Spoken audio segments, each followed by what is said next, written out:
Assalamualaikum warahmatullahi wabarakatuh.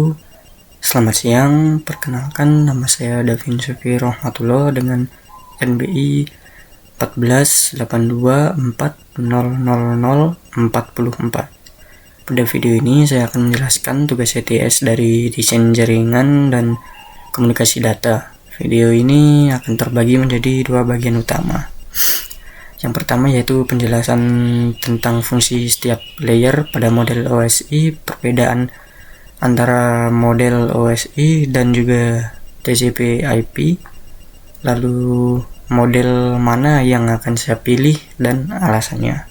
Lalu yang kedua ada pembahasan tentang soal subnetting berdasarkan NBI dengan 2 digit terakhir yaitu 44. Baik, mari kita mulai dari bagian yang pertama. Ini soal arsitektur dan jaringan. Nah, ada yang pertama, layer yang pertama yaitu physical layer yang bertugas untuk mengirim bit-bit data dalam bentuk sinyal listrik, optik, atau gelombang radio. Contohnya seperti kabel, konektor, dan juga NIC. Lalu yang kedua ada data link layer, berfungsi untuk membuat data menjadi frame serta mengatur pengiriman data antar perangkat dalam satu jaringan lokal. Di layer ini juga terjadi proses deteksi error dan penggunaan alamat MIC, contohnya adalah Ethernet dan switch. Lalu ada layer yang ketiga yaitu network layer. Untuk network layer adalah untuk mengatur bagaimana data dikirim dari satu jaringan ke jaringan lain menggunakan alamat IP. Protokol yang bekerja di layer ini antara lain adalah IP dan juga router. Lalu ada layer yang keempat yaitu transport layer, yaitu layer yang bertanggung jawab atas pengiriman data end-to-end, termasuk pembagian data menjadi segmen, pengurutan data, dan kontrol kesalahan. Protokol yang digunakan antara lain adalah TCP dan UDP.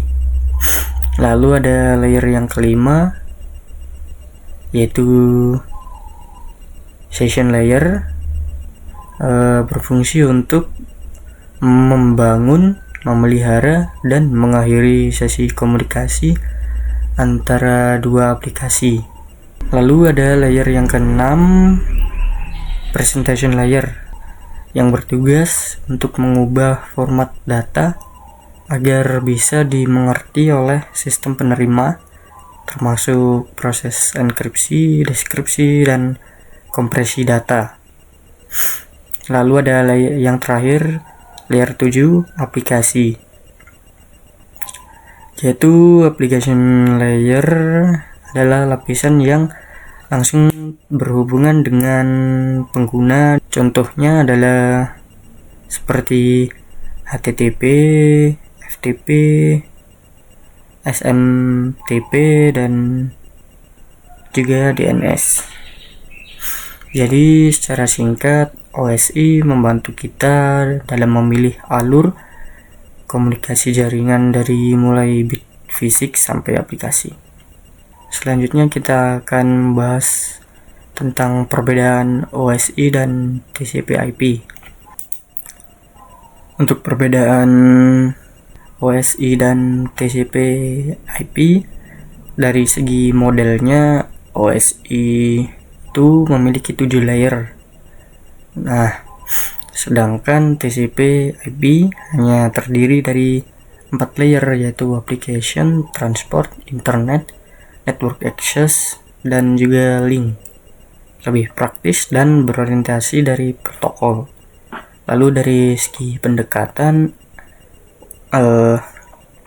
OSI itu model referensinya ideal untuk menjelaskan fungsi-fungsi jaringan. Lalu untuk TCP/IP, model yang didasari protokol nyata TCP/IP dan implementasi internet. Lalu dari segi penerapan, OSI sering digunakan untuk pembelajaran dan juga analisis masalah. Lalu TCP/IP adalah model yang dipakai di internet nyata. Dari segi detailnya, OSI itu memisahkan application, presentation, session. TCP/IP itu menggabungkan fungsi ini di layer application. Lalu OSI itu lebih rinci pada layer taught data link dibanding fisikal. TCP/IP itu menyederhanakan. Lalu yang ketiga, jika saya harus memilih, saya akan memilih model TCP/IP. Memang model OSI penting untuk memahami konsep dasar dan menganalisis masalah jaringan. Akan tetapi, model dari TCP/IP, model ini benar-benar digunakan di jaringan internet. Jadi bisa dibilang seperti OSI untuk belajar dan analisis, sedangkan TCP/IP untuk implementasi nyata. Jadi saya akan lebih memilih TCP/IP.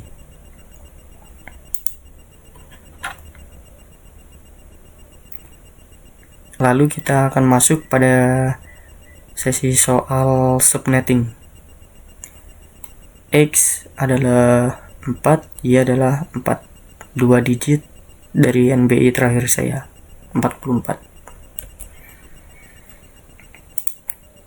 Lalu ada soal yang pertama, yaitu diberikan alamat jaringan dengan 192.168.44.024. Lalu sebutkan network, jumlah host, dan rentang IP untuk host. Karena prefiksnya 2/24, berarti subnet masknya 255.255.255.0. Network yang diberikan itu satu network 192.168.44.0/24. Lalu untuk jumlah host yang bisa digunakan adalah 2/8 dikurangi 2, yaitu sama dengan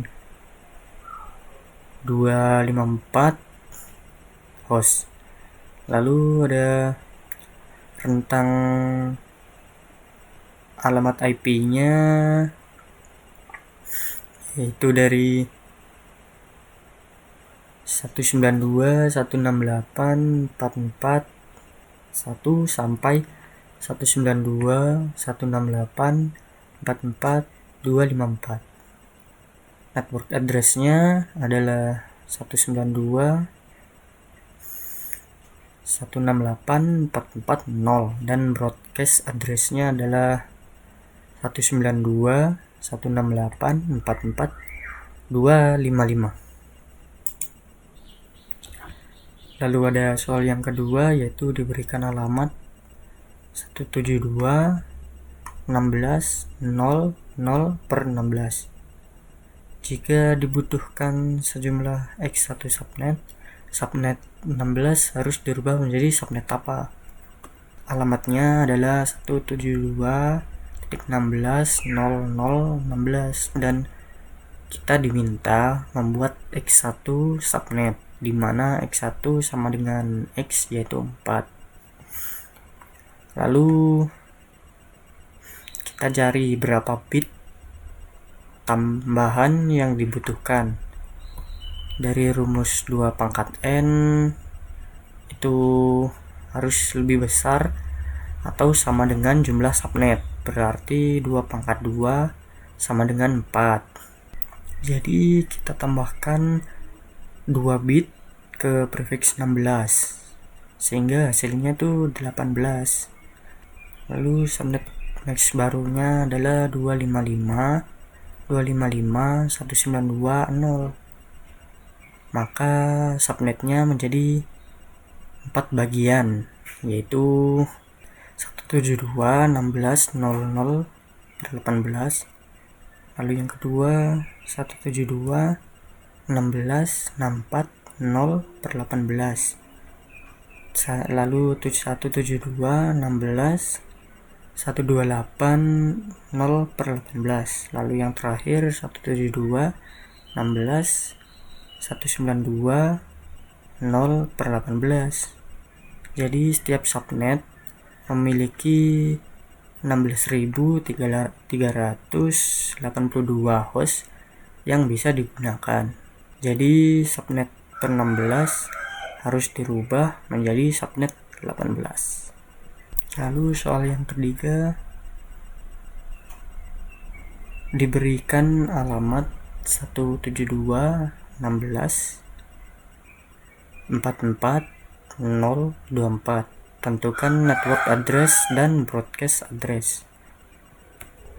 Network addressnya itu 172.16.44.0 dan broadcast addressnya 172.16.44.255. Lalu jumlah host yang dapat digunakan adalah 254 host dengan rentang dari 172.16.44.1 sampai 172.16.44.254. Lalu soal yang terakhir atau soal yang keempat adalah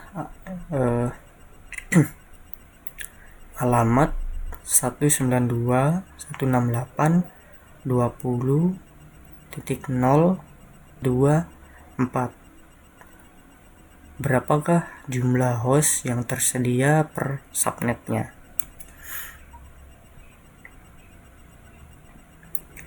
Jadi alamatnya itu kan 192.168.20.024. Jumlah host yang dapat digunakan per subnet adalah 254 host. Untuk penjelasan singkat cara menghitungnya yaitu 2 pangkat 32 dikurangi prefixnya yaitu 24 dikurangi 2 sama dengan 256. Lalu dikurangi 2 menjadi 254 host. Jadi jumlah host yang dapat digunakan per subnetnya adalah 254 host. Baik, terima kasih. Apabila ada salah kata, saya mohon maaf sebesar-besarnya. Wassalamualaikum warahmatullahi wabarakatuh.